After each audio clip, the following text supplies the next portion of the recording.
Nous sommes très heureux en ce matin de vous recevoir dans la présence du Dieu.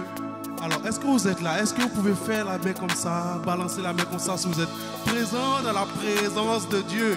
Alors, je fais un rime pour la présence de Dieu. Est-ce que vous êtes présent dans la présence de Dieu? On peut encore balancer la main comme ça. Oh, c'est trop chic d'être présent dans la présence de Dieu. Toi qui nous suis en ce matin, alors balance la main chez toi comme ça. Dis, allez, allez, la présence de Dieu m'inonde en ce matin. Quand vous êtes prêts, on va le chanter ensemble.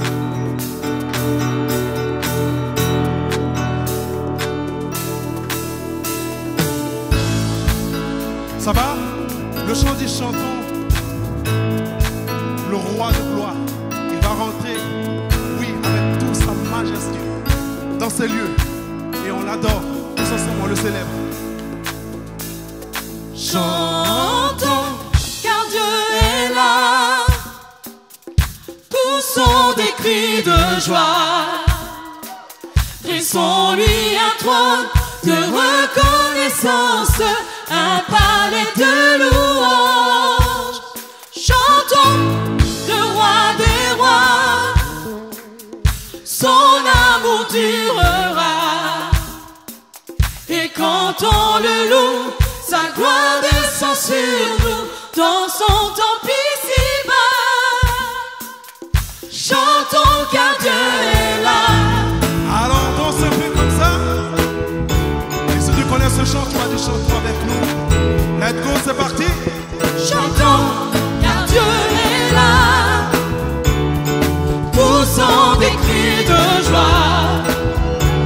Dressons-lui un trône de reconnaissance, un palais de louange. Chantons, Chantons le roi des rois, son amour durera. Et quand on le loue, sa gloire descend sur nous dans son temple ici-bas. Chantons car Dieu est là. comment? C'est comme ça. C'est ça. On va dire ensemble, Jésus demeure dans ce lieu. Jésus demeure au milieu de son peuple quand il vient le louer. Jésus. Demeure au milieu de son peuple quand il vient l'adorer. Chantons car Dieu est là. Comment? Poussons des cris de Pousse joie. des cris de joie. Laissons-lui un trône de reconnaissance, un palais de louange. Chantons Chantons le roi des rois, le roi des rois. son amour durera. Et quand on le loue, sa gloire descend sur nous dans son temple ici-bas. Chantons car Dieu est là. Comment? C'est ça. Comment? Alors tu vas dire avec nous que nous sommes tous assemblés dans ces lieux. Nous sommes Oui, Dieu est avec nous. tous assemblés pour l'adorer, Pour l'adorer. avec nos instruments Joyeux. joyeux de ce que Dieu nous a sauvés. Faisons monter nos chants. Chantons, car Dieu est là. Ton Dieu est là ce matin. Poussons des cris de joie. Hey. Laissons-lui un trône de reconnaissance, un palais de louange. Chantons Chantons le roi des rois, le roi des rois. son amour durera. Et quand on le loue, sa gloire descend sur nous dans son temple ici-bas. Chantons. Chantons car Dieu est là.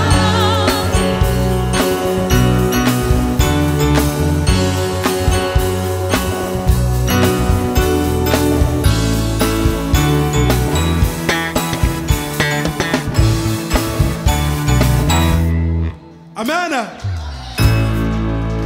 On va faire une chose. Notre Dieu est le roi des rois. Dis à ton voisin, ton Dieu est le roi des rois. Tu ne manqueras de rien en cette année.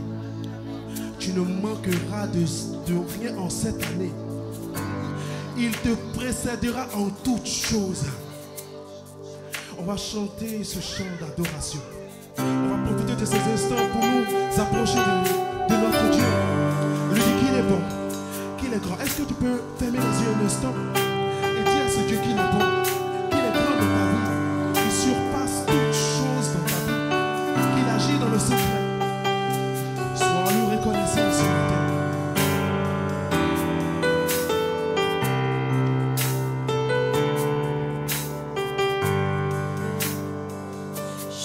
Seigneur, tu ne m'as jamais abandonné toute ma vie, et dans le creux de tes mains, je sais que tu es mon Père et aussi mon ami. Je chanterai la bonté de Dieu.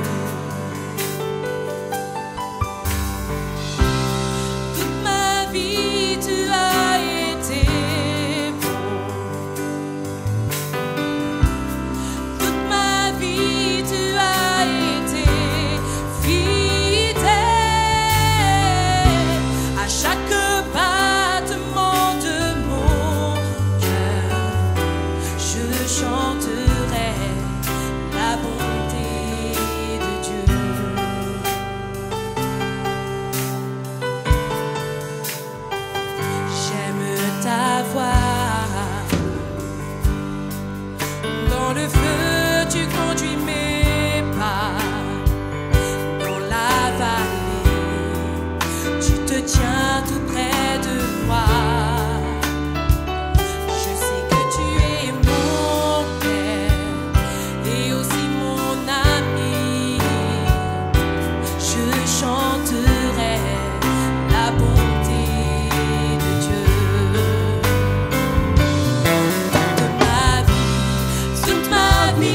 Tu as été bon, Jésus. Toute ma vie, tu as été fidèle. À chaque battement de mon cœur, je chanterai la bonté de Dieu.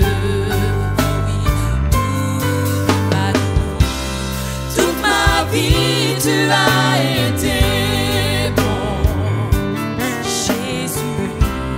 Toute ma vie, tu as été fidèle. À chaque battement de mon cœur, je chante.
battements de mon cœur, je chanterai la bonté de Dieu.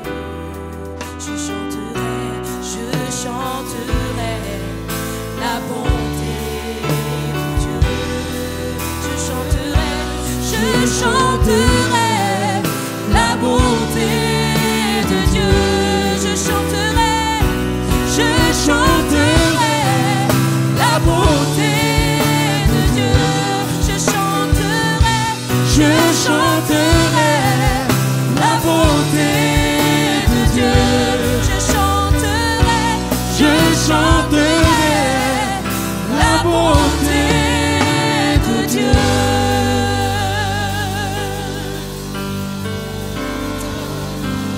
Oh Seigneur, toute ma vie, tu as été fidèle. Est-ce que tu peux élever la voix en ce moment? Est-ce que tu peux élever la voix? Être reconnaissant Dieu en ce matin. Élève ta voix en ce matin. Ouvre ta bouche et élève ta voix en ce matin. Seigneur, toute ma vie, tu as été bon. Peu importe l'instant où tu m'as trouvé, dans mon désert, dans mes joies, tu as été tout le temps bon. Il n'y a pas d'autre Dieu comme toi. Un Dieu excellent, un Dieu grand, un Dieu bon, un Dieu qui précède mes pas, un Dieu qui me couvre, un Dieu qui me protège, un Dieu qui est toujours là, Seigneur. Ce matin, mon âme soupire après toi. Mon âme soupire après toi. Mon âme soupire après toi. Mon esprit te cherche. Ma pensée te trouve. Parce que tu es le Dieu grand. Tu es le Dieu fort. Et quand tu dis, la chose s'accomplit. Quand tu dis, la chose se fait dans nos vies. Seigneur, il n'y a pas d'autre Dieu comme toi. Ce matin, nous voulons te célébrer. Nous voulons te contempler. Nous voulons t'apporter nos louanges. Merci Jésus.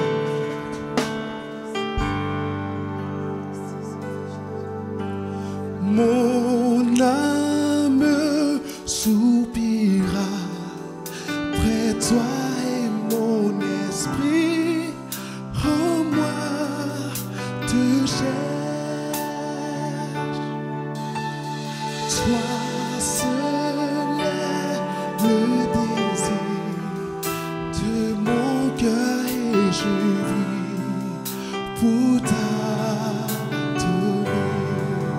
Mon âme soupira après toi. Mon âme après toi et mon esprit en moi te cherche. Toi seul est le désir de mon cœur.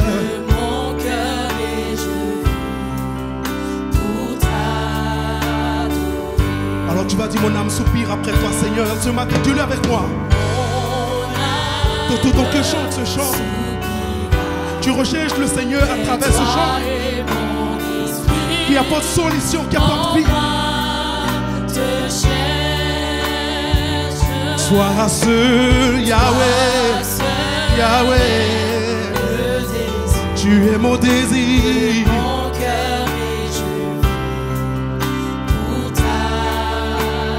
Alors ce matin tu vas lui dire qu'il est ton bouclier, qu'il n'y a personne qui peut t'atteindre. Il est toujours présent dans ta vie. Il te protège. Il est présent jour et nuit avec toi.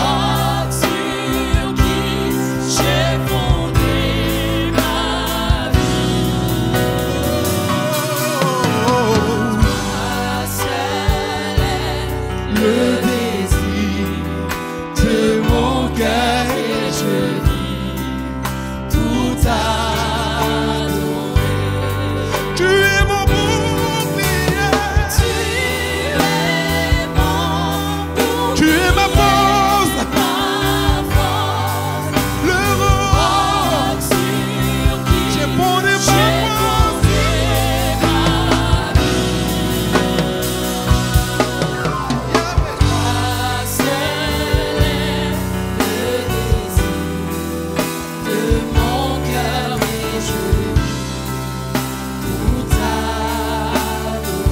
Tu es mon bouclier avec le peuple de Dieu. Tu es mon bouclier.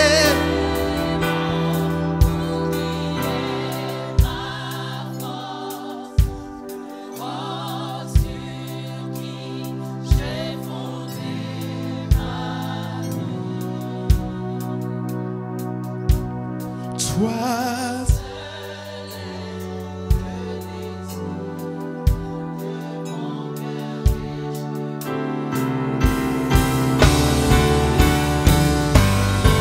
tu es mon bouclier. Tu es ma force, le roi sur qui j'ai fondé ma vie. Toi seul est le désir de mon cœur.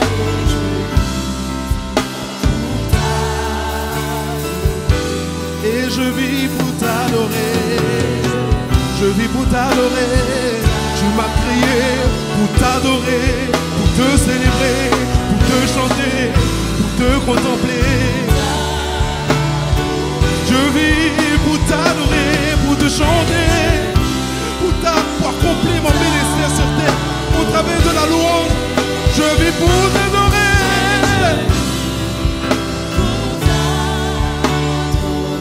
Je vis pour t'adorer, t'adorer. Pour t'adorer. Et je vis pour t'adorer. Est-ce que tu peux apporter ton adoration ce matin? Est-ce que tu peux continuer à adorer ton Dieu ce matin? Est-ce que tu peux continuer à adorer ton Dieu ce matin? Il n'y a pas d'autre Dieu comme lui. C'est ce Dieu qui accomplit l'impensable, qui accomplit l'impossible. Et quand il dit, la chose s'accomplit. Quand il fait, notre destinée change.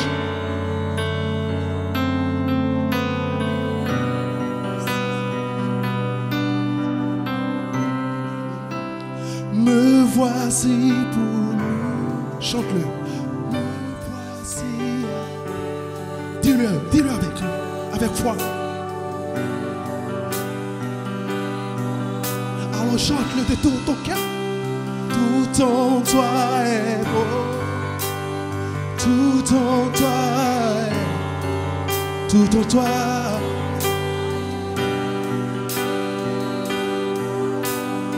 Me voici pour te louer, pour te célébrer, Yahweh. Me voici, tu es mon Dieu, car tout en toi est, tout en toi, tout en toi, Yahweh. Me voici pour te louer, dis-le.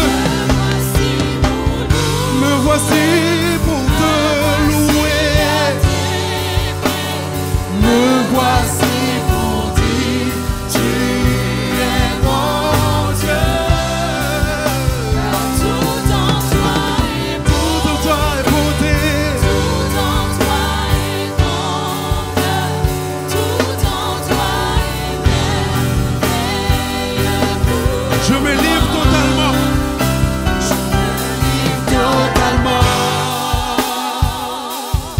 Seigneur, je me livre totalement. Tu peux l'utiliser. Je me livre totalement.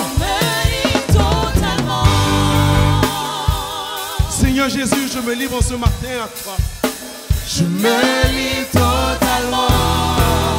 Tu peux l'utiliser. Je me livre totalement à toi. Seigneur Jésus, je me livre totalement. Tu peux l'utiliser. Je me livre totalement. Dis-le. Seigneur Jésus, je me livre totalement. Tu peux m'utiliser. Je me livre totalement.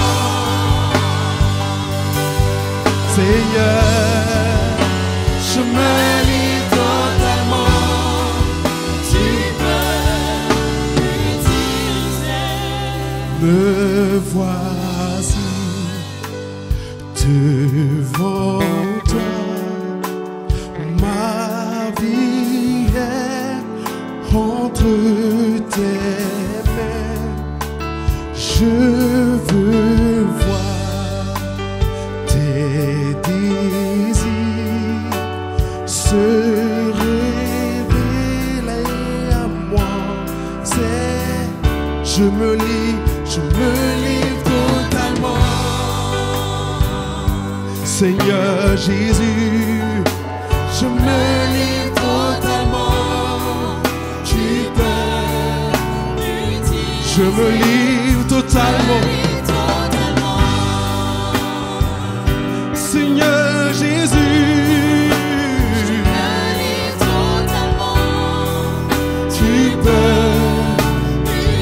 Je me livre totalement. Seigneur Jésus, je me livre totalement.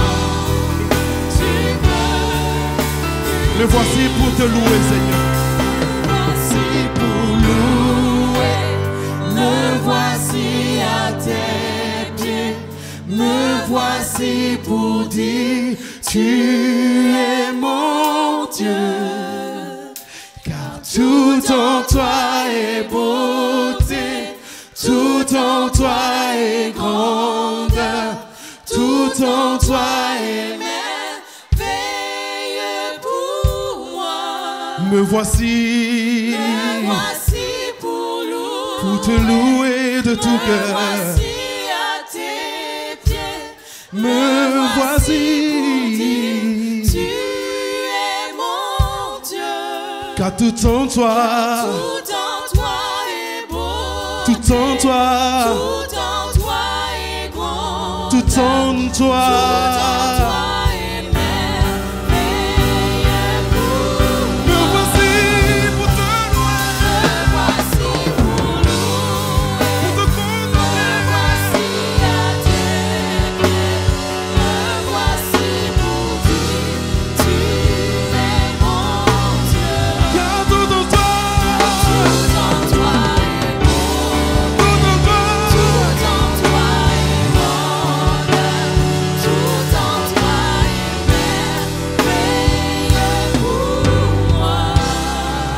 Ton adoration ce matin, élève ta voix en ce matin, élève ta voix, adore ton Dieu en ce matin. Tout en lui est merveilleux.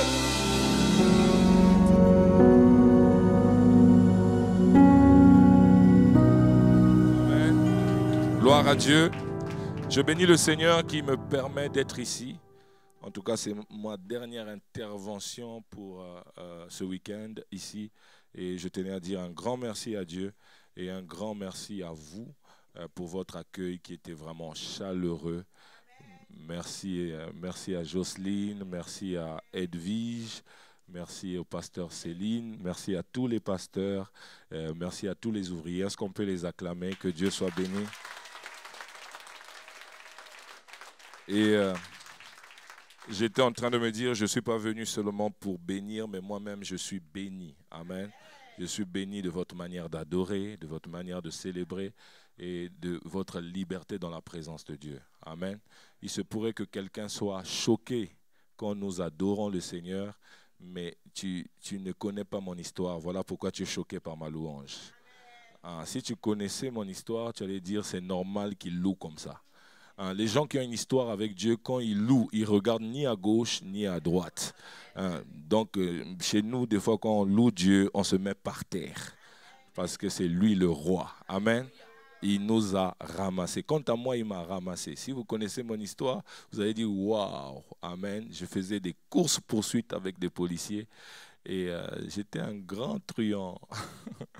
Et Dieu fait d'un grand truand un prédicateur. Pourquoi je ne peux pas l'adorer? Amen. Il n'y a que lui qui m'a donné de la valeur. Alors, nous partons dans les Écritures. Nous allons dans le livre de Luc. Luc 24. Et je veux lire à partir du verset 13. Luc 24, le verset 13. Voici ce que la Bible dit. Et voici, ce même jour, 2 disciples allaient à un village nommé Emmaüs, éloigné de Jérusalem, de 60 stades, et ils s'entretenaient de tout ce qui s'était passé. Pendant qu'ils parlaient et discutaient, Jésus s'approcha et fit route avec eux. Mais leurs yeux étaient empêchés de le reconnaître. Est-ce que vous pouvez surligner, si ce n'est pas encore fait, empêchés de le reconnaître? Il leur dit, de quoi vous entretenez-vous en marchant pour que vous soyez tout tristes? L'un de nommé Cléopas lui répondit, es-tu le seul qui, séjournant à Jérusalem, ne sache pas ce qui est arrivé ces jours-ci? Quoi leur dit-il? Et ils lui répondirent, ce qui est arrivé au sujet de Jésus de Nazareth, qui était un prophète puissant en œuvre et en parole devant Dieu et devant tout le peuple. Comment les principaux sacrificateurs et nos magistrats l'ont livré pour le faire condamner à mort et l'ont crucifié. Nous espérions que ce serait lui qui délivrerait Israël. Mais avec tout cela, voici le 3e jour que ces choses se sont passées. Il est vrai que quelques femmes d'entre nous nous ont fort étonnés, s'étant rendues de grand matin au sépulcre et n'ayant pas trouvé son corps. Elles sont venues dire que des anges leur sont apparus et ont annoncé qu'il est vivant. Verset 25, alors Jésus leur dit, ô hommes sans intelligence et dans le cœur et lents à croire tout ce qu'ont dit les prophètes, ne fallait-il pas que le Christ souffrit ces choses et qu'il entrât dans sa gloire? 27, et commençant par Moïse et par tous les prophètes, il leur expliqua dans toutes les Écritures ce qui le concernait. Le verset 30, pendant qu'il était à table avec eux, il prit le pain et après avoir rendu grâce, il le rompit et le leur donna. Alors leurs yeux s'ouvrirent. Est-ce qu'on peut surligner? Leurs yeux s'ouvrirent et ils le reconnurent, mais il disparut de devant eux. Verset 33. Se levant alors même, ils retournèrent à Jérusalem et ils trouvèrent les 11 et ceux qui étaient avec eux assemblés et disant, le Seigneur est réellement ressuscité et il est apparu à Simon. Le message d'aujourd'hui, le thème c'est un nouveau départ est possible. Un nouveau départ est possible. Est-ce que tu peux dire à ton voisin, un nouveau départ est possible? Je salue aussi ceux qui nous regardent en direct et que Dieu soit béni. Seigneur, je prie que ce message quitte le domaine de l'information et qu'il soit une véritable révélation au nom de Jésus-Christ. Amen. Bien-aimés, notre Bible que nous lisons est un livre de nouveau départ. Lorsqu'on lit la Bible, on voit que Dieu est un Dieu de nouveau départ. Dieu accorde de nouveaux départs aux hommes. Dieu est un Dieu de nouveaux commencements. Avec Dieu, ce n'est jamais fini. Avec Dieu, on peut toujours recommencer. Même si on a échoué, même si on a raté. À l'image de ce que Dieu dit à Jérémie avec le potier est en train de faire un vase et le vase a échoué. Le vase n'a pas pris la forme que le potier voulait, mais le potier ne s'est pas arrêté. Vous savez, lorsque Dieu vous a créé, il a une image parfaite de ce qu'il veut faire de vous. Et Dieu ne s'arrêtera pas tant qu'il n'a pas accompli exactement ce qu'il a prévu avec vous. Ah, je prends cet amen et je vais continuer à espérer que d'autres amens viendront. Parce qu'une bouche fermée est une destinée fermée. C'est pourquoi tu dois déclarer. Amen, ce n'est pas pour encourager le prédicateur, mais c'est pour l'ambano. Amen. C'est validé. Je reçois et je prends. Amen. Et moi, j'aime déclarer parce que ma vie a changé avec des déclarations. Amen. Dis à quelqu'un, le prédicateur transporte une huile de joie. Même si tu es fâché, tu sortiras avec la joie. Dis-lui ça, rassure-le. Dis-lui, même si tu es un boudeur, mais avec lui, tu vas sortir avec la joie. C'est ce que moi je transporte, donc ne t'inquiète même pas. Amen. Dieu est un Dieu de nouveau commencement, est un Dieu de nouveau départ. Regardez ce que la Bible dit dans Isaïe 43, à partir du verset 18. La Bible dit, ne pensez plus aux événements passés et ne considérez plus ce qui est ancien. Voici, je veux faire une chose nouvelle sur le point d'arriver. Ne la connaîtrait-il vous pas? Je mettrai un chemin dans le désert et des fleuves dans la solitude. Dieu nous montre ici qu'il est un Dieu d'un nouveau commencement. Étonnant de voir qu'il nous parle à l'impératif. Ça veut dire qu'il ne nous donne pas le choix. C'est comme un ordre. Ne pensez plus aux événements passés. Dieu vient donner un ordre à quelqu'un ici. Laisse le passé là où il est. Vous savez, il y a des gens qui aiment leur passé. Quand ils parlent seulement au passé. Comme Paul, nous traversâmes, nous fûmes, nous étions. Mais Paul, parle-nous du futur. Il y a des gens qui sont comme ça. Pendant que je souffrais, quand il parle de la souffrance, il veut que tout le monde sache qu'il a souffert. J'aimerais te dire, on a tous souffert. Tu peux oublier cette souffrance. Il n'y a que des gens qui parlent. Jacqueline, en 1982, elle m'avait humilié. Elisabeth m'avait laissé. Laisse-le. S'il t'a laissé, il a raté l'opportunité de vivre avec quelqu'un de merveilleux comme toi. Le fiancé est parti, mais c'est toujours ta chanson. Change un peu de CD, change un peu de disque. Maintenant, on est dans Spotify. Il y a des gens comme ça, quand ils parlent, ils disent, le mal qu'on m'avait fait avec lui, c'est seulement au ciel. Qu'est-ce qui te rassure que tu seras au ciel? Il dit, je ne pardonnerai jamais. Dis à quelqu'un, laisse le passé là où il est. Laisse le passé là où il est. Des fois, vous réglez des problèmes de couple et vous vous rendez compte que ceux qui vous parlent datent de 10 ans. Ils sont venus vous voir pour régler un problème d'aujourd'hui. Mais dans la discussion, ils disent, quand on est en 2010, lors de la Coupe du Monde, je sais, en plus les femmes, elles ont comme un casier avec leur attention aux femmes. Elle peut te dire l'heure exacte où tu avais dit ça. Toi, tu as oublié, mais elle n'a pas oublié. Dis à quelqu'un, laisse le passé là où il est.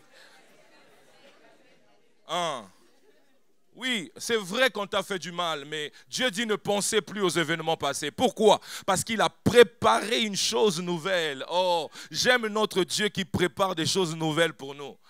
C'est nouveau pour moi de venir à Source de Vie. Je n'avais pas préparé ça, mais Dieu avait préparé ça.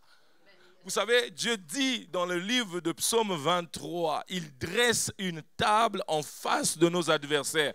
Vous savez, il y a un moment où Dieu devient lui-même le traiteur.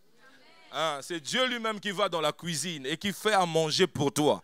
Et il dresse une table, mais c'est en face de tes adversaires. C'est pourquoi je dis, il ne faut pas souhaiter la mort de tes ennemis. Il faut qu'ils vivent et qu'ils voient la gloire de Dieu. Il ne faut pas prier les prières des sorciers, qu'ils meurent pas, qu'ils vivent. Tes ennemis servent à quelque chose, à dire que tu as un Dieu. Ok? Alléluia. Dis à quelqu'un qui ne meurt pas, qu'il ne meurt pas. Alléluia.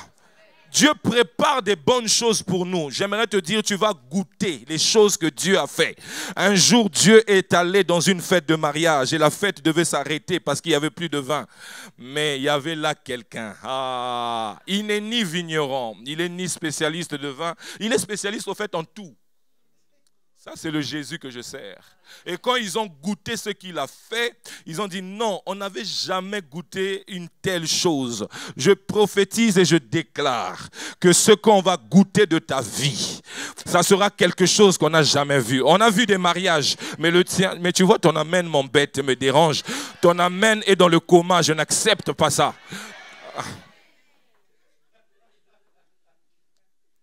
Quand on va constater ta vie, on va dire non, on a vu des mariages, on a vu des ministères, on a vu des hommes d'affaires, on a vu des serviteurs, mais ça, on n'avait jamais vu.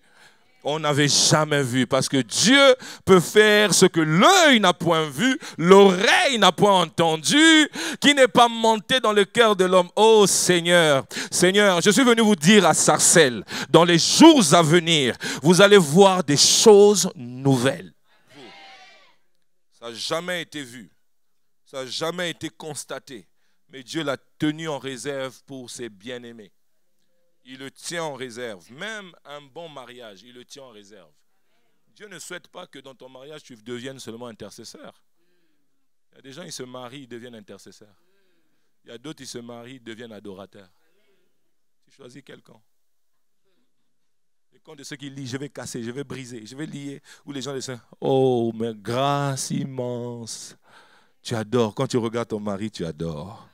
En tout cas, moi, des fois, la nuit, je me réveille, je regarde ma femme, je dis, hé. Hey. Bon, attends, revenons dans le message. Parce qu'ils vont dire, voilà, le pasteur, il était trop... Je connais les gens spirituels, ils n'aiment pas. Quand on rit, eux, ils sont fâchés. Même Dieu rit. Bon, revenons. Comme tu veux qu'on revienne, on revient. Je disais quoi? Que Dieu est un Dieu du commencement. Dieu donne de nouveaux départs aux gens. Vous vous imaginez Moïse, à 80 ans, Dieu n'a pas peur d'aller dire à Moïse, on va commencer une nouvelle histoire. Le gars, il a 80 ans. Et je disais ce matin, Dieu a fait 3 fois 4 avec Moïse. Premier 40 ans en Égypte, 40 ans dans le désert, mais les derniers 40 ans d'exploit.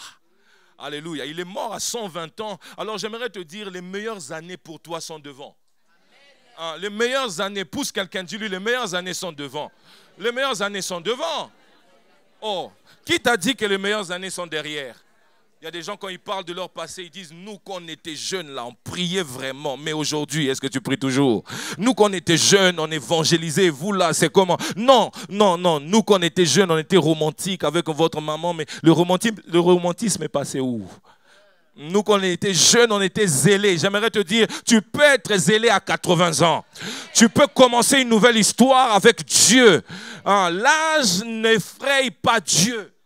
L'âge effraie les hommes. C'est les hommes qui te mettent la pression en te disant ton âge, qui te rappelle ton âge. Mais Dieu n'a pas un problème avec ton âge. Dieu vient voir Abraham à 75 ans. Il dit, je veux faire de toi le père d'une multitude. À 75 ans. Seigneur, moi, et 20 ans plus tard, Abraham n'a même pas un enfant. Il dit non, cette histoire-là, est-ce que vraiment j'avais entendu Dieu? Rassure quelqu'un, tu as entendu Dieu, tu as entendu Dieu. Abraham, il commence à donner des histoires du genre, Seigneur, je m'en vais mourir. Et prends au moins Eliezer de Damas. Voilà, lui, il habite chez moi, il peut devenir mon héritier. Donc, Abraham veut aider Dieu. Dis à quelqu'un, n'aide pas Dieu, il va le faire. Ah, voilà, toi tu prêches bien. J'aime bien comment tu prêches. Dis-le encore, n'aide pas Dieu. N'aide pas Dieu, laisse-le le faire. Ne commence pas à trouver des fraudes, changer des chiffres sur les CV et tout. Commencer à mentir à des gens qui écrivent dans leur CV, je parle anglais. Moi je connais des gens, ils ont dit, quand on te demande quelque chose, dis que tu as fait. Ça passera. Et il dit, ouais, la cuisine, moi j'ai fait. Alléluia. Non, n'aide pas Dieu. Abraham avait peur de la mort, mais il est mort à 175 ans. Ça veut dire quand il avait peur, il lui restait encore la moitié. Tu ne mourras pas. Tu vivras. Et tu raconteras les œuvres de l'Éternel. J'ai comme l'impression que dans ce culte, je suis venu prophétiser. J'ai comme l'impression que je suis venu déclarer. Je suis venu ouvrir ta mentalité pour que tu crois en un Dieu grand. Dieu est un Dieu de nouveau départ. Dieu va rentrer dans la vie de Pierre à un moment étonnant, ma sœur. Jésus vient dans la vie de Pierre pendant qu'il est en train de chouer. Toute la nuit, aucun poisson. Pierre est en train de nettoyer ses filets. Et vous savez, Pierre a un problème. Sa belle-mère habite chez lui.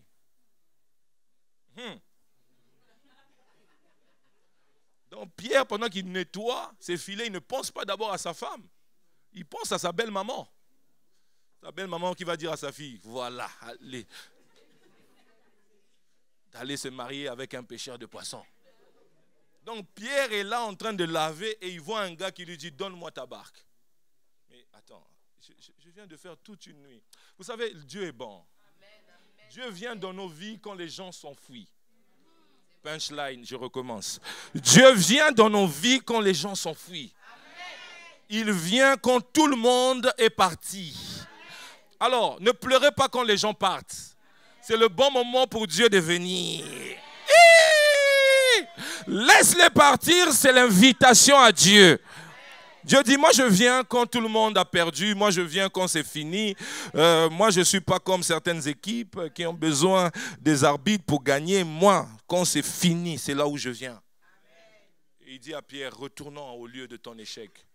J'aimerais vous dire, vous allez retourner avec Dieu sur le lieu de vos échecs. Vous allez retourner sur le lieu où on s'est moqué de vous. Vous savez, l'année dernière, je suis retourné dans le lieu où j'ai grandi. Je suis retourné là-bas et j'avais des larmes aux yeux. Oh Seigneur, j'avais des larmes aux yeux. C'est là où j'ai grandi, c'est là où j'ai vécu. Un coin bizarre, un coin terrible.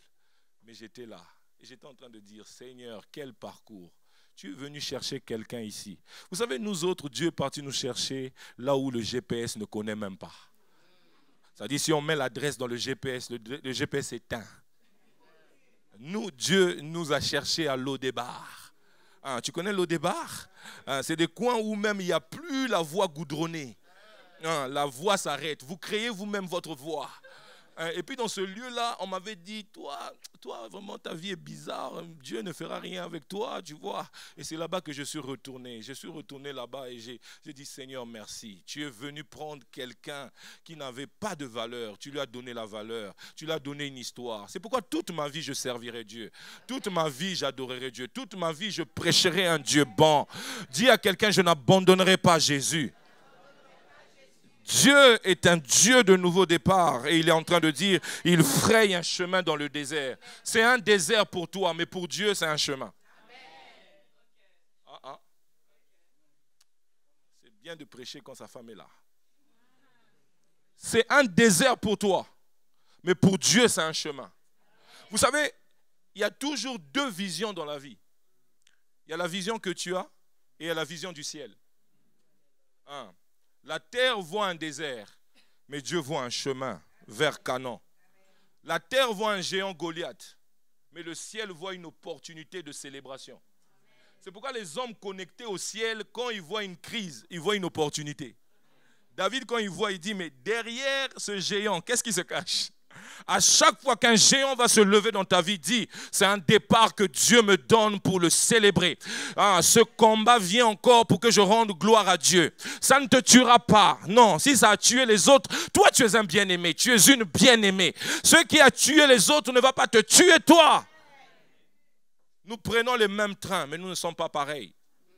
Nous sommes des fonctionnaires ensemble, mais nous ne sommes pas pareils. Nous sommes des écoliers, mais nous ne sommes pas pareils. Moi, j'ai une alliance avec le Dieu véritable. Quand tu es dans le train, même si toi, tu as la grippe aussi, lui aussi, il a la grippe. Dis, nous avons tous les deux la grippe, mais moi, je ne suis pas pareil. Nous sommes des esclaves en Égypte, mais sur nous, il y a quelque chose d'autre. Ce n'est pas parce que tu prends les mêmes trains, ce n'est pas parce que tu traverses les mêmes choses avec les autres que tu n'es pas un bien-aimé. Pour toi, c'est différent. À mon tour, à moi, ça doit être différent.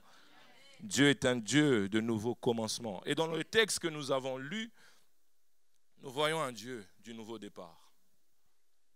Le texte, à partir du moment où nous l'avons lu, la Bible dit, nous sommes, c'est le même jour, ce même jour, ce même jour. Regarde quelqu'un, dis-lui ce même jour. Quand on dit ce même jour, ça veut dire qu'il y a eu quelque chose qui s'est passé avant. Il y a eu quelque chose qui s'est déroulé avant. Dans une même journée, Dieu peut faire beaucoup de choses. Il y a eu le premier culte, mais il y a le deuxième culte. Eux, ils ont eu leur part. Nous aussi, on s'attend à notre part.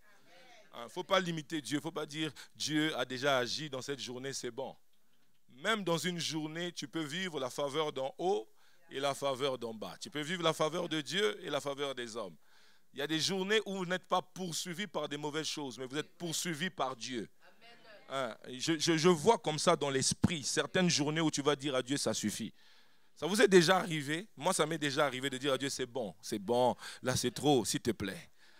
C'est comme si Dieu te poursuivait de bénédiction. Toi, tu es poursuivi par quoi? Par la malchance? Non. Tu es poursuivi par Dieu. C'est le même jour. Il s'est passé quelque chose en amont. Qu'est-ce qui s'est passé? C'est que Jésus est ressuscité. Le tombeau est vide. Les femmes ont constaté que le tombeau est vide. Elles ont vu. Que Dieu bénisse les femmes. Je disais que Dieu bénisse les femmes. Les femmes ont cru au message de la résurrection pendant que le grand apôtre Pierre était en train de régner Jésus. C'est les femmes. Il faut respecter les femmes. C'est les femmes qui ont cru que Jésus est véritablement ressuscité.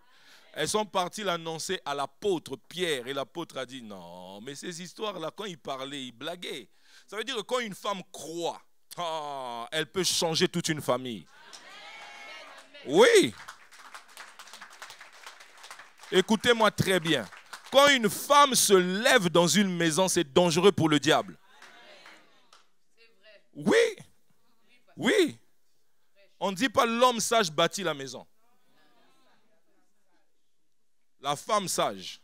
C'est pourquoi il faut bien se marier dans la vie. Il y a des femmes, quand tu les épouses, tu mentes. Les autres, quand tu les épouses, je ne dis pas. Bon. Regarde une femme, dis-lui, sois une femme sage, sois une femme sage, sois une femme sage. Regarde une femme. Maintenant, j'aimerais que tu fermes ton visage. Ferme ton visage et dis-lui, sois une femme sage. Ferme ton visage, dis-lui ça. Ne t'exclus pas. Il y a des gens qui disent, je n'ai pas été éduqué, je n'ai pas eu de parents, je n'ai pas... Écoutez, Jésus est le trésor de toute la sagesse. Quand tu as Jésus, tu peux être sage. Amen, amen. Donc le même jour, les femmes ont constaté qu'il y a quelque chose qui s'est passé. Il y a une gloire qui s'est produite. Le Seigneur est ressuscité. Je voudrais vous dire, il y a un seul tombeau, mon cher Pierre, qui est vide. Le tombeau des autres, on peut trouver des ossements dedans. Mais notre champion à nous, même la terre n'a pas supporté la gloire. Oh my God! La terre n'a pas supporté, a dit non, non, non, il y a un corps étranger ici. Vous savez, quand il y a un corps étranger, on doit le remonter. On doit le chasser. La terre a dit, il ne peut pas rester ici. Il faut qu'il sorte. La mort n'a plus rien. La Bible dit, mort, où est ton aiguillon? Jésus. Jésus, le roi des rois. Nous ne croyons pas en une légende. Nous croyons en un Dieu qui est mort, mais qui est ressuscité. S'ils sont des dieux, on va le vérifier à la mort. S'ils sont des dieux, on va vérifier ça à la mort. Un seul a vaincu la mort. Et vous savez, quand il est sorti du tombeau, j'aime le Seigneur. Il a vraiment arrangé le tombeau. Ils ont dit, on a trouvé 2 linges bien pliés. Il est ordonné. Oh Jésus. J'ai dit quoi? On ferme la parenthèse, sinon ça va créer des problèmes ici. Alors dis à quelqu'un, le tombeau n'est pas ouvert pour que Jésus sorte. Je commence à prêcher. Le tombeau n'est pas ouvert pour que Jésus sorte, parce que Jésus est rentré dans des endroits qui étaient fermés. Il a ouvert le tombeau pour qu'on ait la preuve. Le tombeau est ouvert pour que toi tu saches qu'il est sorti. Pour que tu aies vraiment une preuve. Ce n'est pas pour qu'il sorte. Non, non. D'ailleurs, c'est un ange qui s'est assis sur la pierre. À chaque fois que Jésus est dans un combat, ce n'est pas contre le diable. C'est souvent contre nous. Votre adversaire. Il ne faut pas mettre le diable au même niveau que Jésus. C'est un combat inégal. Le jour où Dieu a eu affaire à Satan, il a dit, Michael, gère ça. Parce que si je viens, c'est compliqué. Je ne peux pas me rabaisser à ce niveau. C'est un ange qui... Il y a plus qu'un ange ici. Il y a Jésus-Christ, le roi des rois. Il y a plus qu'un ange ici. Il y a Jésus, le roi des rois. C'est un ange qui a réglé l'affaire de Satan. Et il ne peut plus retourner là-bas. Un ange. Mais nous, on a Jésus. Donc ce jour-là, la gloire s'est manifestée. Mais ce même jour, des gens sont en train de s'éloigner. La gloire s'est manifestée. Mais eux, ils sont en train de s'éloigner. Dieu vient de manifester tout ce qu'il leur a dit. Mais ils sont en train de s'éloigner. Il est possible que vous décidez de vous éloigner lorsque vous êtes sur le point de vivre la gloire de Dieu. Il est possible que vous ayez envie d'abandonner alors que vous êtes sur le point de toucher toutes les promesses de Dieu pour vous. La plupart du temps, quand vous ressentez le désir d'abandonner, c'est que la gloire de Dieu est proche. La plupart du temps, quand vous dites, je vais quitter cette maison, c'est parce que Dieu a prévu de vous visiter. La plupart du temps que les couples se disputent, ils ne savent pas que le ciel est ouvert pour eux. Les amens ont diminué, j'aime. Vous savez, quand vos disputes là commencent, tu peux dire à ton mari, évitons l'atmosphère. Tu peux reconnaître l'atmosphère de gloire lorsque l'oppression devient forte. À quel moment Joseph a subi la tentation, juste avant de devenir Premier ministre? Je peux parler? C'est quand les tentations deviennent grandes que l'élévation doit être grande. Et le diable veut que tu cèdes là. C'est à Gethsemane que Jésus a remporté le combat. Oui, oui. C'était là que c'était fort. C'est là qu'il a dit, Père, est-ce que tu ne peux pas éloigner? Parce que le diable avait mis toute sa force là. Parce qu'il savait, le diable commençait à comprendre. En fait, le diable était un peu perturbé. On le tue, on ne le tue pas. Mais plus on s'approchait de sa mort, plus il commençait à sentir des choses bizarres. Il dit, on dirait sa mort. Parce qu'en fait, le diable est étourdi. Parce que sa tête est écrasée. Il ne réfléchit pas bien. Amen. Oh, il ne me fera rien. Pourquoi tu as peur de moi? Il dit, oh, les pasteurs, comment ils parlent comme ça du diable? Il ne me fera rien, ne t'inquiète pas. Je ne suis pas seul ici, il y a une grande armée avec moi. Hein? Je ne suis pas seul. Faut pas... Tu penses que Macron il peut être président tout seul? Non, je ne sers pas Dieu seul.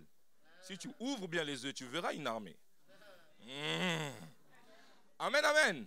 Donc je disais, quand tu veux abandonner, c'est souvent là qu'il y a une gloire. Quand tu veux t'éloigner, quand tu veux céder, souvent il y a des amitiés qui sont une bénédiction pour toi. Mais il y a une dispute qui éclate pour rien. Et vous commencez à dire, hein, encore aujourd'hui, là, on te bloque facilement. Hein. Combien de gens tu as bloqués qui sont des bénédictions pour toi? Je le bloque. Aujourd'hui, bloquer, c'est facile. Mais quand tu le bloques, tu bloques même ton cœur. Alléluia. Amen. Alléluia. Amen. Combien des amis tu t'es séparé? Combien de fiançailles tu as brisé? Combien de fois tu n'es pas venu à l'église? Je dis souvent à ma femme, le jour de la bénédiction de quelqu'un, c'est le jour où il ne vient pas à l'église. Le jour où Dieu a un rendez-vous avec quelqu'un, c'est le jour où il ne veut pas venir. C'est le jour où ce travail va l'accepter, c'est là-bas qu'il ne va pas aller. C'est les amitiés qui sont importantes, c'est là où le diable combat. C'est toujours là où tu vas être visité que le diable se lève. Alors ils sont partis, ils sont en train de s'éloigner. Ils sont en train de s'éloigner de Jérusalem, le lieu de la gloire de Dieu. Je prie Dieu que tu ne t'éloignes pas de la gloire de Dieu. Je prie Dieu que tu ne t'éloignes pas de la gloire de Dieu. Très vite, je dis plusieurs choses sur l'éloignement. La première des choses, c'est que l'éloignement se fait toujours progressivement. Ça n'arrive jamais d'un coup. Les gens ne s'éloignent jamais de Dieu directement. Ça arrive progressivement. Toi qui avais l'habitude de prier le matin, un jour tu laisses, deuxième jour tu laisses. Et au fur et à mesure du temps, on se rend compte que ce moment est remplacé par autre chose. Je ne dis pas que notre vie est basée sur la prière, ce n'est pas ça que je dis. C'est basé sur la grâce, c'est une relation. Mais tu vas remarquer que des choses qui étaient automatiques chez toi, tu délaisses. Même arriver en retard au culte, ça ne te dit rien. Parce qu'en réalité, tu ne sais plus avec qui tu as rendez-vous. Parce qu'on n'arrive pas à l'heure parce qu'on a rendez-vous avec le pasteur. On arrive à l'heure parce qu'on a rendez-vous avec le roi des rois. Même ça peut décrire quelque chose. Ça se passe progressivement. Progressivement, tu ne chantes plus. Progressivement, tu commences plus à regarder les autres. Tu commences à dire le culte était bon, le culte n'était pas bon. Je pose la question aux gens. Quand vous dites que le culte est bon, c'est selon quel standard? Et quand vous dites que le culte n'était pas bon, c'est selon quel standard? Parce qu'en réalité, on est tous le culte. La seule personne qui doit noter le culte, c'est Jésus. C'est pas toi. Comment tu évalues une nourriture qui n'est pas à toi? Ce n'est pas toi qui dois goûter le culte. On vient offrir le culte. Mais comment toi tu dis non, ils ont mal chanté. C'était bon, l'intro du pasteur, il y avait à boire, à manger. Non, c'est Dieu qui sait. Toi, tu viens offrir le culte. Vous savez, cette disposition de culte, au début, elle n'était pas comme ça. On l'a fait pour l'ordre. Mais au début, c'était tout le monde qui chantait. C'était tout le monde qui priait. Mais on a fait ça pour l'ordre. On a mis les choristes pour nous ramener. Gloire à Dieu. On a mis l'ordre. Mais en réalité, ils n'ont pas la responsabilité de te prendre toi, avec toute ta lourdeur, de te porter sur eux. Oui, ils m'ont pas, tu vois, ils m'ont pas ramené. Comment ils doivent te ramener où? Alléluia. Progressivement, ça se fait. On devient jugeur, critiqueur, que plutôt participant. On remarque tout ce qui ne se passe pas bien. Vous savez, quand vous êtes rempli, vous ne voyez pas les choses de la même manière que les autres. Là où les autres critiquent, vous bénissez. Ah, tu peux savoir ça. Donc la deuxième des choses, c'est que l'éloignement a toujours un langage. Regarde, quelqu'un dit lui, l'éloignement a toujours un langage. Écoutez leur langage. Quand ils sont en train de parler de la résurrection, ils disent, il y avait des femmes qui nous ont dit qu'apparemment, elles auraient vu des anges et que Jésus est ressuscité. Des histoires de bonnes femmes. Ils ont un langage qui n'est plus aligné à ce que Jésus leur disait. Ils ne croient plus aux choses surnaturelles. Ils disent, ce sont des histoires de femmes. C'est des femmes qui ont raconté ça. Et ce matin, je faisais rire les gens, je disais, c'est compliqué pour les femmes. Parce que les femmes aiment bien raconter des choses. Et quand les femmes racontent, elle va te dire tout ce qu'elle a vu sur le chemin. Même quand elle te parle de sa journée de travail, attention. Alléluia. Ah, c'est toujours au moment où toi tu regardes quelque chose d'important. Seigneur, je ne regarde pas derrière, priez pour moi. À ce moment-là, les hommes développent une capacité que seul l'homme a de regarder la chose importante et d'écouter. Parce que les femmes vérifient si tu écoutes. Il dit, je viens de dire quoi? Interrogatoire. Priez pour moi. Alors, ils disent, c'est des histoires de femmes. J'aimerais vous dire, l'évangile n'est pas basé sur les choses naturelles. L'évangile est une puissance. On ne vient pas à l'église pour croire en un Dieu normal. Ils ne croyaient plus à la résurrection parce qu'ils étaient éloignés. Vous savez, quand vous êtes éloigné, votre langage va vous trahir. Votre langage ne sera plus le langage de chrétien. Votre langage ne doit pas être défini par votre réalité, mais sur la parole de Dieu. C'est vrai. On doit avoir des intelligents à l'église, encore plus, des hommes de réflexion à l'église. Mais notre vie chrétienne ne doit pas tuer le surnaturel. L'évangile est surnaturel. Le salut est surnaturel. Amen, amen. Amen, amen. Donc, il y a un langage. L'autre chose, c'est que l'éloignement a toujours des raisons. Ils ont dit que nous espérions que c'est lui qui apporterait la délivrance d'Israël. Ils avaient des raisons. Vous savez, à chaque fois que quelqu'un s'éloigne, c'est parce qu'il a des raisons. Il va dire, j'espérais que Dieu allait guérir mon père. J'espérais que Dieu allait me bénir en 2024. J'aimerais vous dire que nous ne suivons pas Dieu à cause de ce qu'il fait, mais pour ce qu'il est. L'éloignement entraîne la cécité spirituelle. Ils étaient dans l'éloignement et ils ne pouvaient plus reconnaître Jésus. Quand vous vous éloignez, il y a une confusion qui se produit chez vous. Les bonnes personnes, vous ne les reconnaissez plus. Même lorsque Dieu vous parle, vous ne le reconnaissez pas. Je suis en train de déclarer que la cécité spirituelle cesse. Il est possible que ça soit un bon salaire, mais ça va détruire l'équilibre familial. Il est possible que ça soit un petit salaire, mais vous serez épanoui et heureux. Parce que le juste ne vit pas par son salaire. Ok, je peux répéter ça? Le juste ne vit pas par son salaire. Le juste vit par la foi. Quand vous êtes injuste, vous n'êtes pas connecté au salaire. Vous êtes connecté aux ressources surnaturelles de votre Père. Il est possible de vivre au-delà de votre salaire par la provision surnaturelle de Dieu. Quelqu'un est étonné, il dit quoi? Qu'est-ce qui se passe? Alléluia. Amen, amen. Mais pendant qu'ils sont dans l'éloignement, je suis étonné parce que Jésus s'approche d'eux. Jésus s'approche d'eux. Je voulais te dire que le nouveau départ commence par Jésus lui-même. C'est Jésus qui s'approche d'eux. Eux, ils ne sont plus en capacité de prier. Eux, ils ne sont plus en capacité d'élever la voix vers le Seigneur. Mais le Seigneur lui-même s'approche d'eux.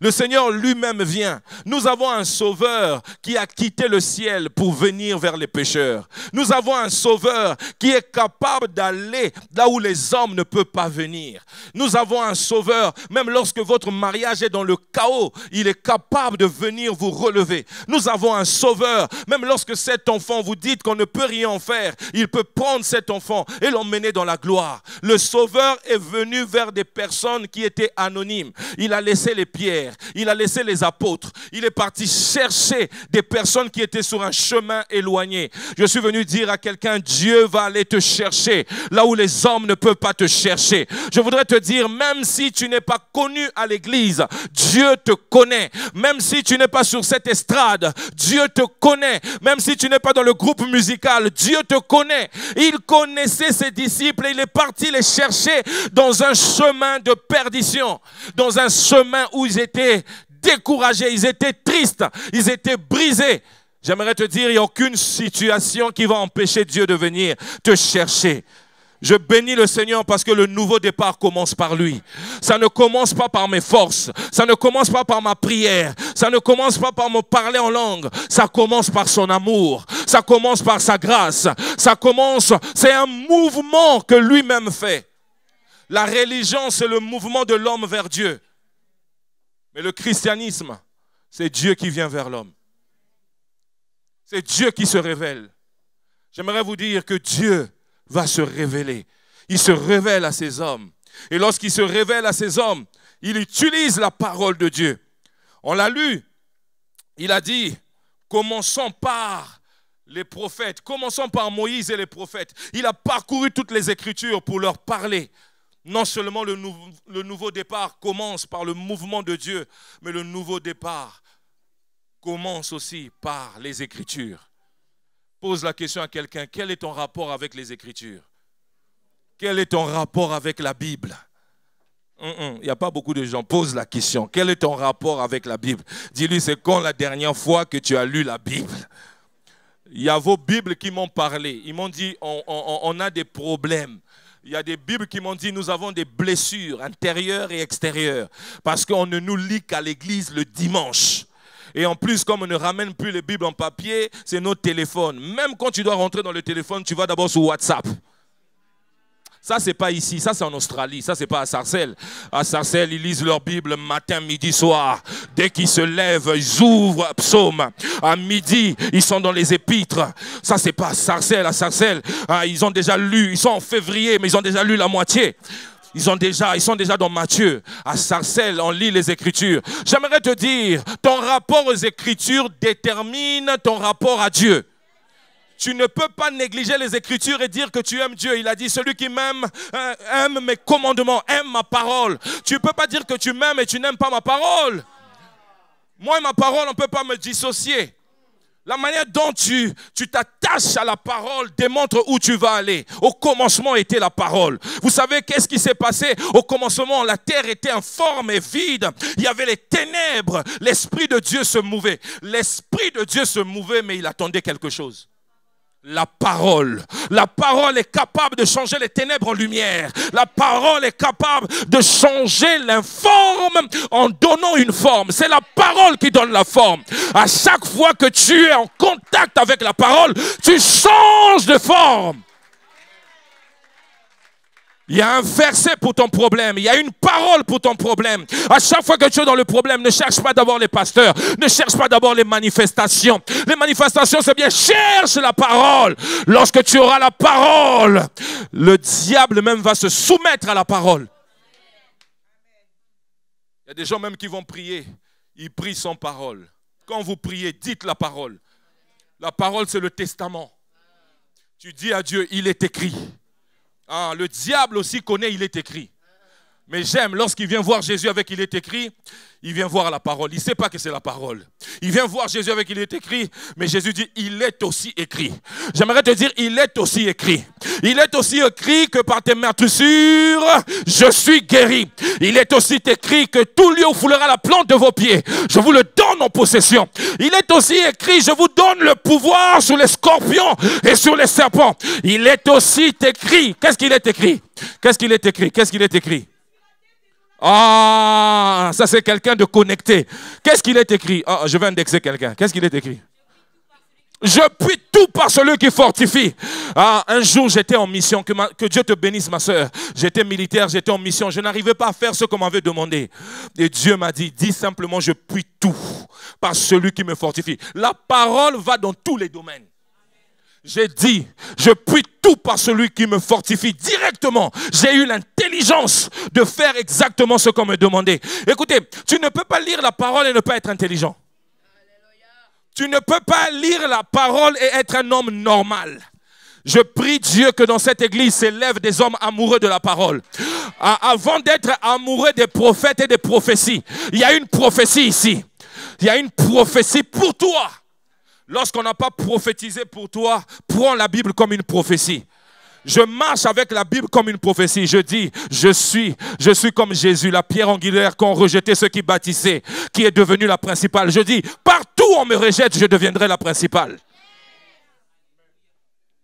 Il leur a parlé de la parole. Il leur a démontré que la parole parlait de lui. Mais lorsqu'il leur parlait, il y a un petit feu. Dis avec moi, un petit feu. Ils ont commencé à ressentir un petit feu. Est-ce que le Saint-Esprit peut déjà venir? Ils ont commencé à ressentir le petit feu parce qu'on m'a déjà dit que mon temps est passé. Alors je ne vais pas avoir des problèmes avec source de vie. Je vais rentrer bien. Je salue mon père dans la foi, pasteur Noëlla, pour ne pas déborder. Dis à quelqu'un un petit feu. Écoutez-moi, ma soeur, le nouveau départ va commencer avec un petit feu. Ce n'est pas un grand feu, c'est un petit feu. Mais c'est un petit feu qui ne se terminera pas petit. Vous allez ressentir quelque chose en vous. Vous allez ressentir un désir de prier. Vous allez ressentir un désir de pardonner. Vous allez ressentir un désir de la communion fraternelle. Vous, les frères et les sœurs de Alléluia, Amen. Quand le culte se termine, je salue personne. Moi, je ne veux pas des problèmes, je rentre chez moi. Même la communion fraternelle peut vous donner un nouveau départ. Même au travers d'un frère qui est assis à côté de vous, vous pouvez avoir un nouveau départ. Ne néglige pas celui qui est à côté de toi parce qu'il est un investissement divin. Il y a un petit feu. Je veux juste ressentir le fait de dire des mots d'amour à ma femme. C'est déjà ça le nouveau départ qui veut réparer votre couple. C'est déjà ça le nouveau départ. Il y a juste un petit feu pour dire à votre chérie je t'aime. La dernière fois que vous avez dit à votre mari je t'aime, c'était quand? Je ne regarde pas les mariés. Mais vous avez le droit de regarder les mariés. Regardez. Il y a un homme qui a dit à sa femme, je te dis je t'aime aujourd'hui pour toute l'année. Comme ça, tu ne reviens pas me redemander. Prends ça à crédit. Tu vois ça chez les chrétiens. L'homme marche à 10 km, la femme est derrière avec les poussettes. Et les... Ah non! Regarde un frère avec le visage fermé. Dis-lui, sois romantique. Ah! Oh. Même Jésus est romantique. Il vient, il dit d'abord, vous êtes mes serviteurs. Hein? Il a commencé doucement, vous êtes mes serviteurs. Après, moi, il dit, vous êtes mes amis. Après, ça se termine, on est les épouses. Oh, il y a un processus. Il a su parler à nos cœurs. Toi, tu viens brutalement. Dieu m'a dit, sans romance, que Dieu te délivre. De Dieu m'a dit, ce n'est pas une prise d'otage. Parlons, frères. Soyons amis. Moi, j'ai la grâce, je me suis marié avec mon meilleur ami. Alléluia, ma best friend. Que cette grâce coule sur ta vie. Quand les gens nous voient parler, je ne peux pas prêcher sans parler de ma femme. Parce que tu vois, voilà, tu vois, non? Marie-toi bien. Je suis en train de prier Dieu que tu aimes les Écritures. Les Écritures vont te donner tes droits. Les Écritures vont t'apprendre à dire au diable, tais-toi. Les Écritures vont t'apprendre même que la voix que tu entends, ce n'est pas la voix de Dieu. Quand tu entends cette voix qui te dit tu es nul, tu n'y arriveras pas. Même si les hommes ont dit ça, ce n'est pas Dieu. Dieu ne parle pas comme ça à ses enfants. Dieu dit toujours à ses enfants, tu vas réussir. Relève-toi. Cette fois le juste tombe. Ça c'était dans l'Ancien Testament. Mais aujourd'hui il dit, peu importe ce qui arrive, même si ta mère t'abandonne, même si ton père t'abandonne, moi l'Éternel, je ne t'abandonnerai pas. J'ai appris à mes enfants, je suis votre père, oui, mais il y a un père meilleur. Il y a un père céleste. Ils ont dit, c'est vrai. J'ai dit, oui, moi je ne suis pas avec vous à l'école, mais lui il est là-bas. Lui il est avec vous. Et un jour quelque chose s'est passé à l'école. Et je vais finir par là, je ne vais pas tout finir. Parce que je sens derrière l'atmosphère. Quelque chose s'est passé de bizarre à l'école. Et nous on avait peur. Ce genre de choses où on pensait que tout le monde allait être exterminé dans l'école de mon deuxième fils. C'est Nathanaël, don de Dieu. Et nous, on avait peur pour lui. Vous savez, dans ces états-là, vous êtes parents, mais vous avez peur de comment lui il est en train de vivre les choses. Vous dites comment il est? Il est apeuré, il est comment? Parce que l'école est fermée et tout le monde est paniqué. Il y a des policiers partout. Et le petit, il sort. Histoire vraie. Et sa mère parle avec. Le petit est normal. On lui dit, comment toi tu étais? Il dit, non, ça m'a rien fait. On dit, comment ça? Comment ça t'a rien fait? Il dit, parce que j'ai parlé à Dieu. On dit, tu as fait quoi? Oh, emmenez vos enfants à l'église. Même s'ils ne comprennent pas, emmenez-les. Emmenez-les. Avant, quand je priais, je fermais ma porte. Je disais, ne dérangez pas papa. Dieu m'a dit, non, ouvre la porte. Qu'il sache que tu ne comptes pas sur ton salaire. Qu'il sache que tu ne comptes pas sur son diplôme. Qu'il sache que toi, tes racines sont dans l'invisible. Qu'il sache que cette famille est bâtie sur le roc. Qu'il sache que c'est moi le rocher de cette famille. Lorsque tu pleures dans la présence de Dieu, ouvre la porte. Que tes enfants sachent. Ce qui bloque les autres ne bloque pas mon Père. Parce qu'il a un Dieu. Nous autres ici, nous avons que Dieu. Je lui dis, tu as parlé à Dieu? Vous savez ce qu'il a dit à Dieu? Il a dit, mon histoire ne peut pas se terminer comme ça. Il avait quel âge? Il avait 5 ans. Un enfant de 5 ans. Je te donne la grâce, c'est dans la parole, d'avoir des enfants avec une mentalité royale. D'avoir des enfants. Moi, je ne parle pas de ce que je n'ai pas vécu. Je parle de mes témoignages. À 9 ans, je ne suis pas spécial. C'est Dieu qui nous rend spécial. Je ne te dis pas ça pour que tu me trouves spécial. À 9 ans, mon fils était conseiller municipal de ma ville. À 9 ans. À 9 ans. Bleu, blanc, rouge. Vous arrivez avec lui, on vous dit, monsieur, restez d'abord là-bas. On prend juste le conseiller. Je lui dis, mais mon frère, mais je venais avec lui à la mairie. C'était un petit qui jouait là-bas. Aujourd'hui, c'est lui qui me ramène.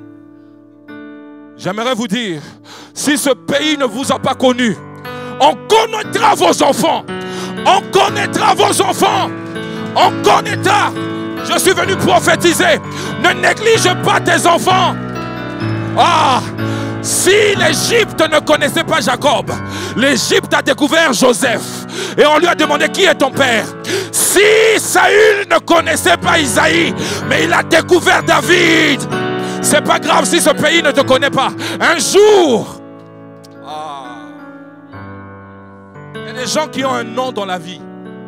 Il y a des gens qui font le nom. Ils n'ont pas d'histoire. C'est pas grave. Leur nom n'a pas de CV. C'est pas grave. Dis à quelqu'un, c'est pas grave. Oui, quand on regarde dans vos noms, on voit personne. Mais tu as Jésus. Tu peux commencer une nouvelle histoire. Le petit a dit, mon histoire ne peut pas se terminer comme ça. Je lui dis, et alors? Il dit, Dieu m'a dit, j'ai encore trop de choses à faire avec toi. Rien ne va t'arriver à 5 ans. J'ai vérifié. Sa maîtresse dit, lui, il n'avait pas peur. Il a commencé à dire aux gens, rien ne va nous arriver. Vous savez pourquoi? Parce qu'un enfant d'alliance est là. Il a dit, puisque je suis là, oh my God,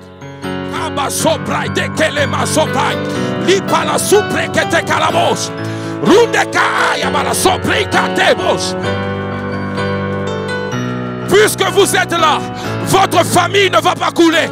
Puisque vous êtes là, le bateau ne va pas couler. Puisque vous êtes là, ça ne va pas se terminer. Je ne peux pas être dans un endroit et les catastrophes arrivent. Non, non, non, non, non, non. Quand je suis quelque part, ma présence garantit aux autres qui vont arriver à bon port. Paul dit, l'ange, au Dieu à qui j'appartiens, a dit que personne ne mourra. On aura des pertes, mais personne ne mourra. Ces gens ont découvert par un petit feu qu'ils avaient de la valeur. Et maintenant, ils sont sur la même route, mais plus la même destination. Regarde quelqu'un, dis-lui, la même route, mais plus la même direction. Et regarde quelqu'un, dis-lui, la même route, mais plus la même direction. Dis-lui, le même couple, mais plus les mêmes histoires. Dis-lui, le même enfant, mais plus les mêmes résultats. Dieu est la même église, mais les choses ont changé. Dieu est le même travail, mais des progrès évidents. Dieu ne va pas changer la route. Ça sera la même route, mais ça ne sera plus la même direction. Avant, ils allaient vers l'éloignement, mais maintenant, ils vont vers la gloire. Je vois quelqu'un aller vers la gloire. Je ne sais pas c'est qui, à qui je parle. Je vois quelqu'un aller vers la gloire. Tu n'iras pas vers la mort. Je suis en train de prophétiser. Tu n'iras pas vers la destruction. Tu n'iras pas vers le chaos. Je te vois changer de direction. Je vois ta vie. Oh malababo, c'est préqué. Ramassé. Où est le Dieu d'Élie? Où est le Dieu que nos pères ont servi? C'est le même chemin, mais ce n'est pas la même destination. C'est la même ville, mais ce n'est plus la même église. C'est le même ministère, mais des choses sont en train de se passer. C'est la même vie, dans le même quartier, mais quelque chose a changé. Quelque chose a changé. Quand vous êtes dans un nouveau départ, vous changez de direction. Vous changez de direction. Et vous devenez celui qui fortifie les autres. Ils sont arrivés, mon frère. Ils disent aux autres, il est ressuscité. Il est ressuscité. Mais attends, mais vous étiez éloigné parce que vous ne croyez pas ça. Vous étiez éloigné parce que vous ne croyez pas. Avant, je ne croyais pas. Avant, c'était les histoires des pasteurs. Avant, c'était les histoires de femmes. J'aimerais te dire, en 2025, ne raconte pas un Dieu que tu n'as pas vaincu. En 2025, ne parle pas des expériences des autres. En 2025, je veux mon Dieu, je veux mon Dieu. Je veux mon propre Dieu. Je veux mon propre témoignage. Lève ta main, dis-moi. Dis avec moi, en 2025, je parlerai de ce que j'ai vécu. Je parlerai de ta bonté. Je parlerai de mon histoire. Je ne raconterai pas les œuvres des autres. Il y a un moment dans la vie, c'est normal de parler d'un Dieu des autres. C'est normal de parler d'un Dieu de Jacob. C'est normal de parler de Dieu d'Abraham. Mais il y a un moment dans la vie où tu commences à vivre des choses avec Dieu. Tu ne parles plus de ce qui est écrit, mais tu parles de ton histoire. C'est pourquoi Dieu dit, tu ne mourras pas, tu vivras. Mais vivras pourquoi? Pourquoi tu dois rester en vie? Pourquoi tu dois rester en vie? Pourquoi tu dois rester en vie? Est-ce que je prêche à Sarcelles ce matin? Est-ce que je prêche? Pourquoi tu dois rester en vie? Parce que tu dois raconter. Tu dois raconter. Tu dois raconter. Tu dois raconter les œuvres. Tu dois raconter les œuvres. Je ne mourrai pas. Je ne mourrai pas. J'ai des œuvres à raconter. J'ai des œuvres à raconter. J'ai des témoignages à raconter. J'ai un témoignage. Il y a une histoire qui doit sortir de moi. Il y a une histoire qui doit sortir de ma vie. Et quand ils arrivent, demande-moi le titre de l'histoire. Oh, demande-moi, c'est quoi le titre de l'histoire? C'est faible, c'est faible. Demande-moi le titre de l'histoire. Le titre de l'histoire, ma soeur, c'est « Il est vivant ». Il est vivant. Il n'est pas mort. Notre Dieu n'est pas mort. Il est vivant. Je suis la preuve qu'il est vivant. Je suis la preuve qu'il est vivant. Je suis la preuve. Si on veut savoir que Jésus est vivant, on va regarder ta vie. Qui? Si on veut savoir qu'il est vivant, on va regarder ta famille. C'est qui? Je parle de qui? Lorsqu'on regardera ta vie, on dira non, son Dieu est vivant. Son Dieu n'est pas mort. Nous sommes des témoins qu'il est vivant. Est-ce que tu peux t'élever, acclamer le Seigneur? Pendant que tu acclames, élève Jésus. Pendant que tu acclames, élève Jésus. Gloire au Seigneur. Est-ce que les enfants de Dieu sont dans ces lieux? Ah, encore, des cris de joie, encore plus de cris de joie là.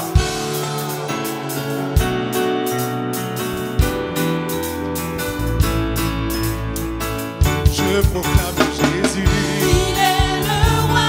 Dans ma vie de tous les jours. Il est le roi. Sa victoire m'appartient. Désormais. Avec lui, Jésus, je règne. À jamais. Je proclame Jésus. Il est le roi. Dans ma vie de tous les jours. Il est le roi. Sa victoire m'appartient.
adoration. Est-ce que vous comprenez ça même? Est-ce que vous avez saisi par la